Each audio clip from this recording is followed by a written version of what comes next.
Hi everyone, my name is Mark Moix from Big Mountain Studio, and welcome to the second video in the Memory Mastery series. In this video, you're going to expand upon your knowledge about reference types, and you're going to learn how Swift determines how to remove these reference types from memory. And this is very important because sometimes, because of your coding, unfortunately, Swift can't remove these things from memory, and this is what's known as a memory leak. Well, I'm going to teach you how to fix those, and I'm also going to show you a couple of ways to view your memory visually using a couple of tools that come with Xcode. Alright guys, thank you, and I hope you enjoy this video. In a previous video, we talked about the difference between reference types and value types. If you haven't seen it yet, please watch that one first. Make sure you understand it before moving on, because this next video is going to build off of your previous knowledge. So in this video, we're going to expand further on reference types, and by the end of this video, you'll understand how Swift keeps track of reference types and how it knows when to remove these objects from memory. That's going to be very important. We'll also learn how you might accidentally create a memory leak by not allowing Swift to remove objects from memory. But I'll show you a couple different ways on how to fix memory leaks. And you'll finally learn about some keywords that I guarantee you've seen while developing, but you may not have fully understood what it means. Okay, so let's just refresh our memory on reference types. Again, reference types are a single copy of an object that's in memory that can have multiple variables pointing to it, but there's always only one. So in this case, we have my class, and when I create an instance of it, it creates one object in memory, and that's the green square with the 8 in it that has the memory address of 0x000123. Okay, and then when we create another variable and we assign it to the first variable, it creates another variable called second, pointing back to that object in memory. So still, there's only one object in memory. There's just different variables pointing to it. And again, if you change the variable from one class, it's going to change that value for all references that are pointing to it. Okay, good. So you have that idea that there's only one object in memory. Now the next topic that we're going to talk about is how does Swift know when a reference is no longer needed and so it can remove it from memory? When will Swift remove a reference type from memory? And that answer is when there are no more variables pointing to that reference. So when there's nothing pointing to that one object in memory, then Swift can remove it from memory. And I'm just going to give you a little overview here of how that might work. So using the previous example, we have two variables pointing to one object in memory. And maybe we set that first variable to nil, and that goes away. But it still can't remove it from memory because it still has second pointing to it. So then we set the second variable to nil, then that goes away.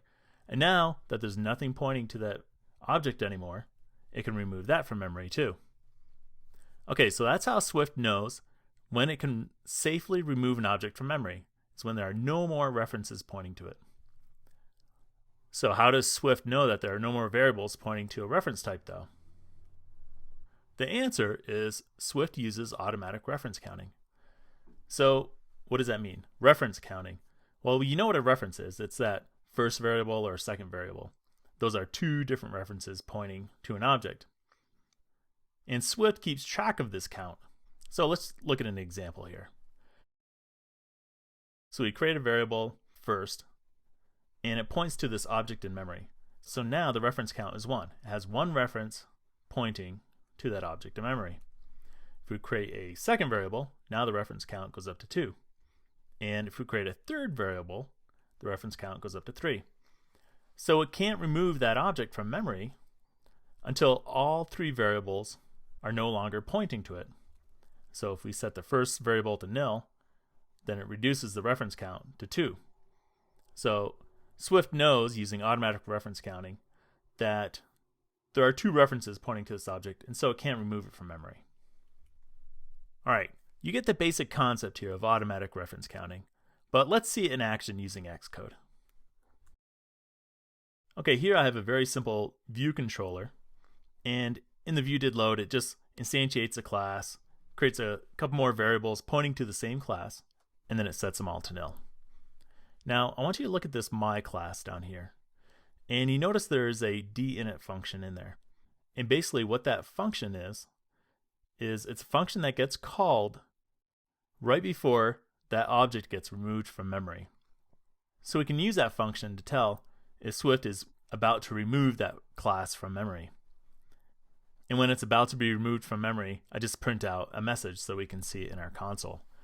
It says my class will be deallocated, and deallocated here basically means that it's going to free up some space in memory, because on this line right here, when I create an instance, it allocates or reserves a space in memory for that class.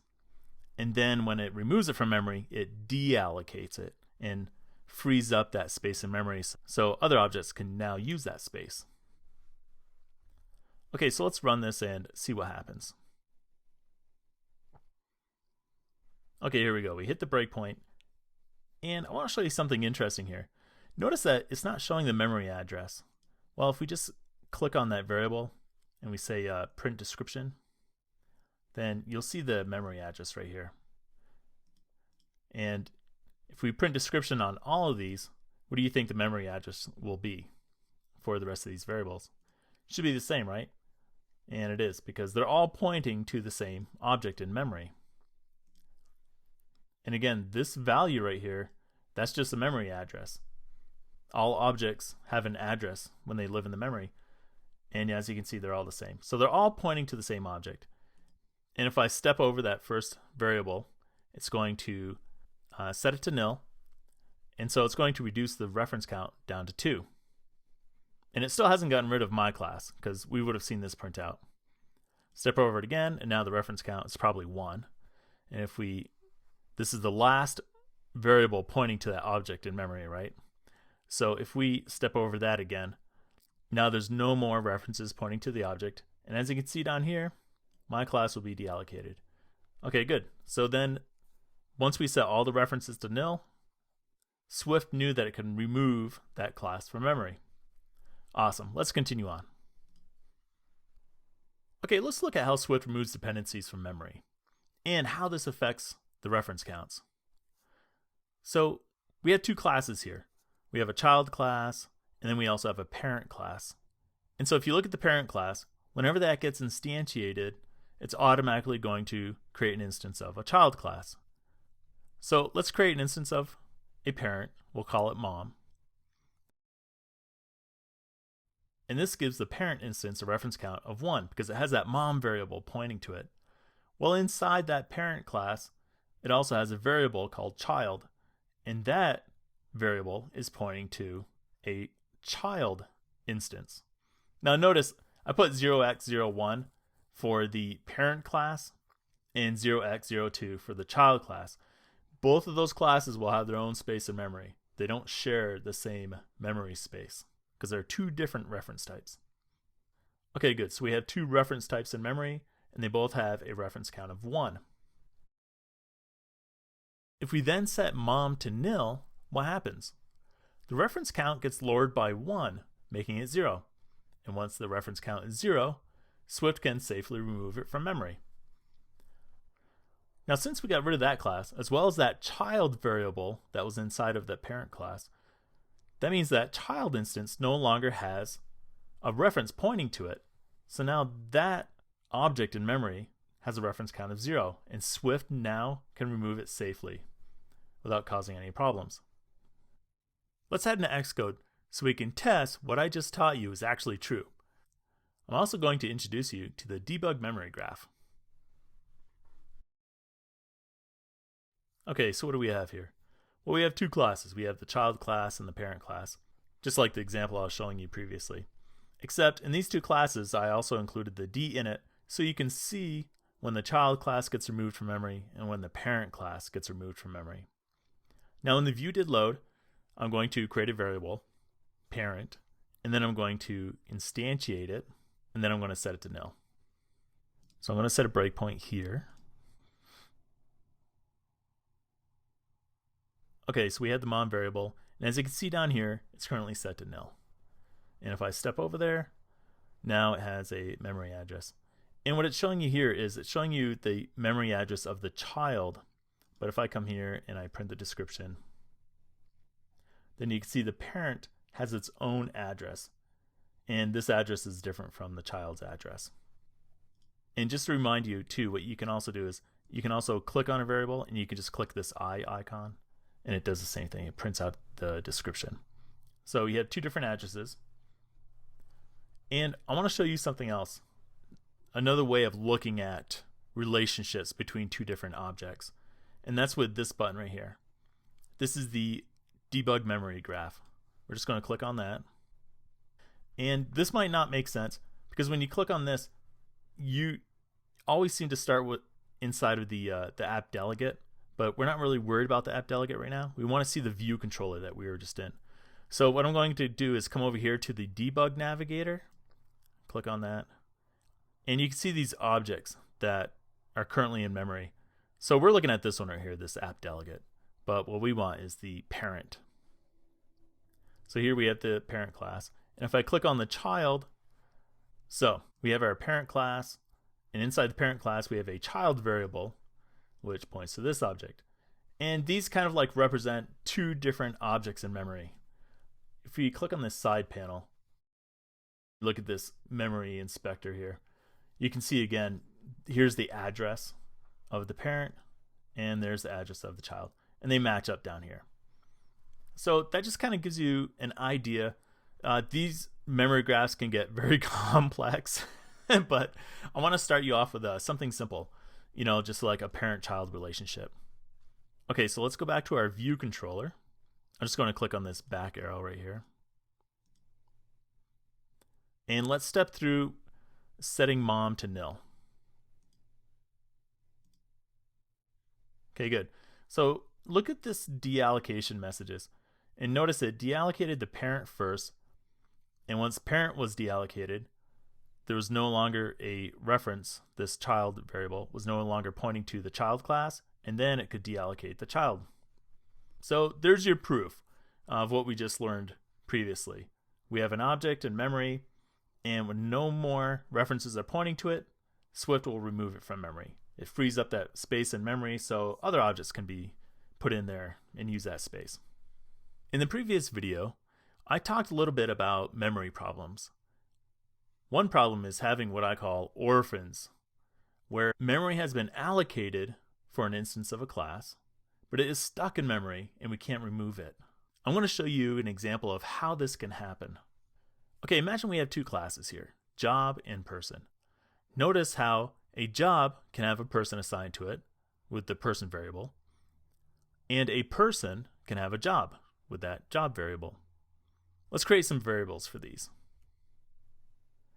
Okay, we create Joe. He's a person, and he has a reference count of 1. And currently, his job is not assigned. It's still nil. So we create a job called dev, and that job class is in memory and has a reference count of 1 because that variable is pointing to it. So now each instance has its own space in memory. Now let's give Joe a job. Joe's job variable will now reference the dev object. So you see there's an arrow here, that purple arrow. It's pointing from the job variable down to that instance that already exists, which is a developer. And then now let's assign Joe to the dev job. So we take the dev job and we assign the person variable to Joe. So now that variable, person, inside of job, points up to the person class that's in memory. So now also notice the reference counts too. The reference counts also go up to 2 because that first object, person, has Joe pointing to it, and now it has a person variable inside of job pointing to it. So it has 2 arrows pointing to it, so it has a reference count of 2. And same with the job class, has 2 arrows pointing to it, so now its reference count is 2. But what happens if we are done using these variables and we want to set them to nil? Well, let's take a look. So we set Joe to nil, he disappears, and now the person class reference count goes down to 1. It doesn't go to 0 because remember the job class is still pointing to it. It has a person variable that's still pointing to it, the orange arrow. Now let's set dev to nil. Well, the variable gets set to nil, but now job can't be removed from memory because the person class is still pointing to it. It has a variable inside of that person class called job, which is still referencing that object. So both of these objects have a reference count of 1. So right now we have no way of contacting these objects because we set our variables, Joe and dev, to nil. So we had no way of contacting these objects, but they're still in memory. Swift won't get rid of them because it doesn't have a reference count of 0. So this is what is known as a retain cycle. Retain because the app will hold on to these instances and not let go of them. They have a reference count greater than 1. And cycle because both instances reference each other and it goes around and around, or it goes in a cycle. You may also hear this referred to as a reference cycle or a retention cycle or even a circular reference. They all mean the same thing. But in Swift, it's more commonly referred to as a retain cycle. All right, let's get our hands dirty. Let's go into Xcode and create some trouble. And I'm also going to introduce you to Instruments application and how to detect and find leaks. All right, here we are in Xcode. We have a ViewController here, which creates a couple of variables, assigns the variables, sets some properties, and then we set them to nil. And you can see we have the same two classes that we used in our example. We have a job and a person, and they also have the dinit, so we know if they get removed from memory or not. So just taking a look at this is pretty much the same code that we had before, except when I instantiate the objects, I just have them on a separate line. All right, so let's run this and see what happens. Okay, we look down in the variables view and we see that both variables are set to null. So let's step over this. Okay, good. They both have a memory address, so now both of these are in memory. And now we're going to set these properties. We're going to give Joe a job, and we're going to assign the dev job to Joe. All right, great. And if you look at these two, you should see that these memory addresses match up. So this dev object right here is the same address as this job variable. And this Joe object has the same memory address as this person variable. So reference types. There can be only one in memory. There can be only one at one memory address. Okay, good. So now when I set these variables to nil, this dinit should get executed, right? Okay, they're both nil, but you notice there's no deallocation messages in our console. That's because they're still in memory. Okay, so I'm going to show you another tool that you can use to kind of detect and find memory leaks. Come up here to Product, and then click on Profile. All right, now this is the Instruments application. There's a bunch of different tools in here that you can use to monitor and test your application in some way. We're just interested in the leaks template. I guess it's called the template. And you can see right here, measures general memory usage, checks for leaked memory. And that's what we're interested in, is leaked memory. So let's choose that one. And you can see up here, it's pointing to our simulator that we have open, and it's pointing to this application that we're working on, Memory Introduction. You could come in here and you can see I have, other applications that are installed that I've been testing or developing, but we want Memory Introduction. And what you do is you just simply click on this red button to start recording and testing it. It's going to start the application. It's going to run through our view.did_load, and you can see right here, it says there's no leaks, but this is actually a lie. And I've noticed that this is kind of like, I don't know if this is intentional or if this is a bug in the application, but here's what you need to do is we're just going to stop this. We're going to go back to Xcode, and I'm going to clean it right here, clean. Okay. And then let's go back to Instruments. And let's run it again. Should be going through our view.did_load. And there we go. So we see that there is a leak. So if this ever happens to you, just make sure you clean your application first. Like I said, I don't know if that's intended. There's not a lot of documentation on these tools. So maybe that's what you're supposed to do. Maybe you're supposed to clean it first and then run Instruments. I don't know. But what I'm going to do now is I'm going to pause it for a second so it doesn't keep running. So yeah, this is a leak, and there's no new leaks since this one was created.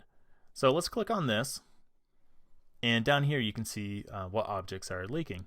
there's a person class in memory and a job class in memory. And so you can see which objects are being leaked. You can also look at it a different way too. If you click on this leaks, go to cycles and roots. Cycles, as you learned before, is when it goes in a circle, right?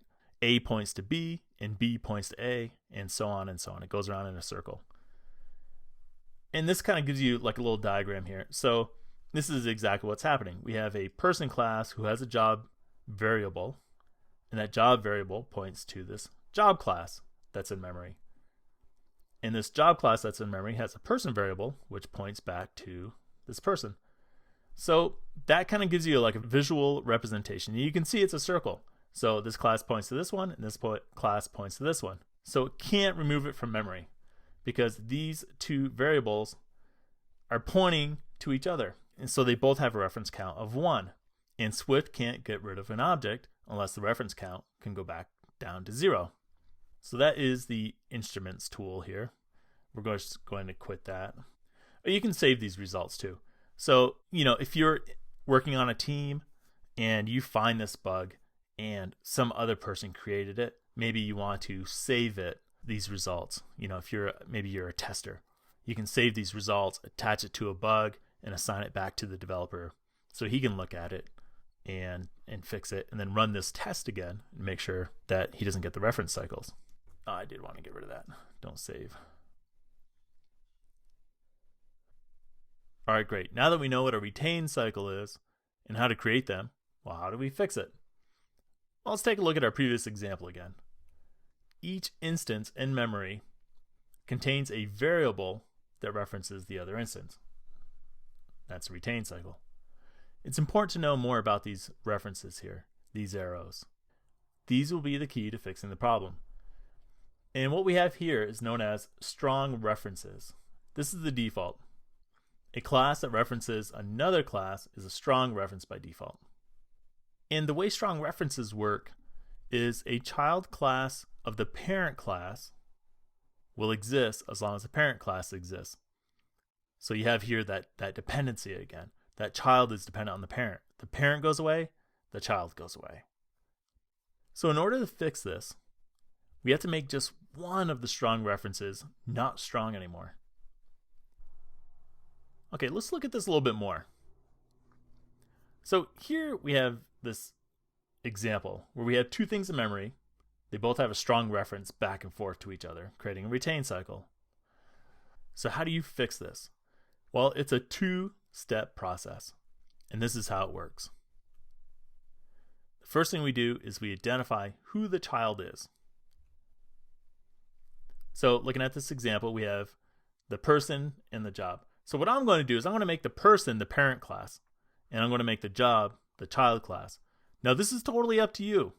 You can decide if you have a retain cycle, you can decide who the parent is and who the child is.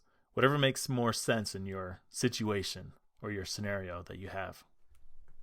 So on the left, that's our parent, which is Joe.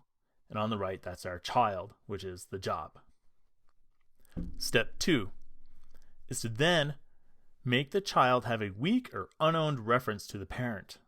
So look at that bottom arrow down below. What we're going to do is we're going to make it weak or unowned. So it's basically not going to be strong.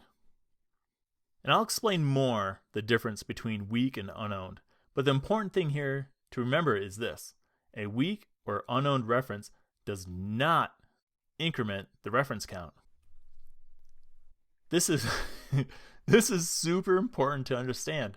Is a weak or unowned reference does not increment the reference count. So when you have automatic reference counting and Swift is keeping track of all the references so it knows if it can safely remove something, well, a weak or unowned reference will not increment that number. It will not increase that number. It will not increase that count. The retain cycle is now broken because one of the reference counts can be changed to 0. Here's how the fix will look like in code.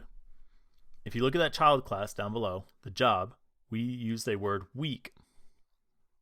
So remember step number 2 is we then make the child's reference back to the parent not strong. So job is the child class and its reference to the parent, which is that person class, is what we made weak. Okay, good. So let's jump back into Xcode and let's fix our retain cycle that we have there. Okay, we have our two classes here, and we go into the child class, which is our job class right here. And this is the one we're going to make weak. So remember, step number 1 is identify who the parent is. This is our parent.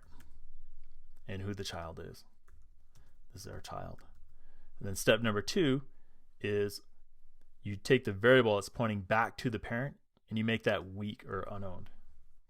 So we just add the weak variable here. Now I'm going to set a breakpoint here, and let's run this and see if these dinit functions here will actually run this time. Okay, we hit the breakpoint. Now the first thing we're going to do is set Joe to nil. And look at that. So the person class was deallocated, Joe was deallocated. That's fine, that's perfect. And now we set dev to nil, and now the job class is deallocated. So there you go, we no longer have a memory leak. We found our memory leak by noticing that the deallocation wasn't being called, and we also used the instrument's leaking tool to find our leak.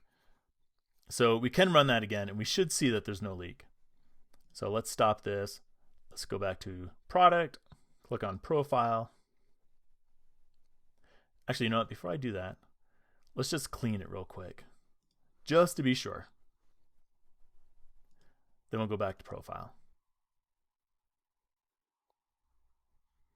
Okay, we want leaks, and we want to run this or record it. Goes through, it's probably running through our view did load right now, and everything checks out fine. All right, great, no leaks. All right, let's close that. I don't want to save it. Awesome, we get that fixed. So now you know what a strong reference is, which is the child class exists as long as the parent class exists. And we used a weak reference to fix our retain cycle. But earlier, I also mentioned an unowned reference. So what's the difference between these two, weak and unowned? And how do you know which one to use instead of the other one? Well, let's look at what a weak reference is first. So with a weak reference, the child may or may not exist. So basically what that means is the child, or the variable that pointed back to the parent class, can be set to nil. It's optional. And that's why that we have that question mark in that other hand there. It's just to signify that it is an optional variable. Now, if we're looking at an unowned reference, that basically means the child will definitely exist all the time, but is removed when the parent is removed. So in this case, it's always going to be there. It can't be, we can't set it to nil because it's required. And that's basically how you know the difference between the two. So basically, a weak can be an optional variable. It can have a value, but it doesn't have to have a value. And an unowned reference always has a value, but no matter which one you use, when the parent gets removed from memory, the other object gets removed from memory as well. The child object gets removed from memory. So I'm always going to be using this example here, the parent and the child, because that's basically, it's a retain cycle. You have two objects in memory and they both reference each other. One is going to be the parent and one is going to be the child. All right, now let's get deeper into each of these with some examples, just to solidify your understanding here. Okay, a strong reference. That's basically what we had before. And you basically know it's a strong reference if it doesn't have the weak or unowned variable. That's pretty much it. Okay, let's look at this weak example a little bit more. Now, weak reference will not increase the reference count. So that's what we know about weak and unowned references. Neither of them will increase the reference count. And a weak reference in this case may or may not have a value. It's optional. So notice these variables here. In this case, the person class has a job that's optional, has that question mark. So it can be nil or it can have a value. And same with job. It has a person variable, has that question mark, signifying that the person variable can have a value or can be nil. And this also works. You can have both of these variables, the parent and the child, both have weak variables. That's totally fine. you can do that. But there's one thing to understand here, is you cannot use a let as weak. Notice in this code I changed it from weak var to weak let. And that's invalid because a let is a constant, but if it's optional, that means it can have two values. It means it can have a reference to an object, or it can be set to nil. But a let doesn't let you do that. A let is a constant which is immutable after you set it. So once it's set, you cannot set it to anything else again. So you cannot use weak with let. And you most likely you won't. But you know what? I wouldn't worry about this too much because Xcode will tell you if you make a mistake. And if you make a mistake, well, you just change that let to var. I'm mostly showing it to you here because if you see this message where it says weak must be a mutable variable because it may change at runtime, that's just telling you to make it a var instead of a let. Okay, so we know a weak reference applies to optionals. Well, what about non-optional variables? That's where unowned references come in. Unowned reference has to have a value. That's the thing to understand here. An unowned reference has to have a value. Notice in the job class here that our unowned variable is assigned to a value right away. So look at that job class there that has the unowned variable person. Notice it's a var. We could have made it a let, but later in the code down below, you'll notice that we change it or mutate it so that we can assign the person variable to Joe. So we have to make it a var to allow that to happen. So an unknown can be a let, but it can also be a var too. But the main thing to understand is that unowned references always have to have value. They're not optional. Okay, so you might be asking yourself, well, how do I know when to use weak and unowned? Are there any best practices or anything like that? Well, to summarize, you just use weak when a variable can be nil, and you use unowned when the variable or constant will never be nil after it is set. This data will be crucial to know and understand, as we'll be applying it in the next video to find and fix potential memory leaks. Not to mention, it can help you prevent memory leaks in your own applications. So I want you guys to watch this video as many times as necessary to really get this data, because you've seen weak used in your applications before. I know you have. They're there by default when you create outlets. You see weak everywhere. And you might not have known what it means before. Well, now you know. Okay, guys, I hope this video really helps you understand the difference between a strong reference, weak references, unknown references, how you can use those to prevent reference cycles or retain cycles from occurring.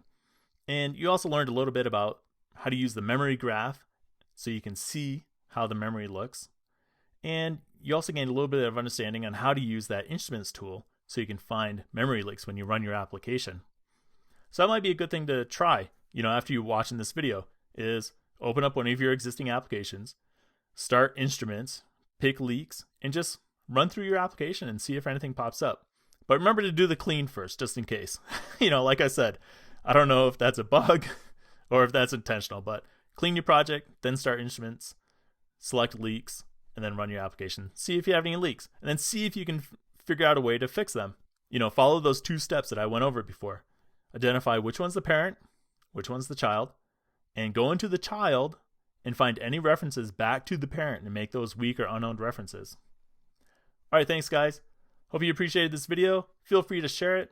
Consider subscribing so you can see the next videos that come out. Click on that bell icon because that will also alert you when the next videos come out or whenever I come out with new videos. And if you'd like to help out this channel, you can supply a translation to the title and the description in your native language if it's not English, so other people that speak your language can find the video more easily. All right, thanks, guys.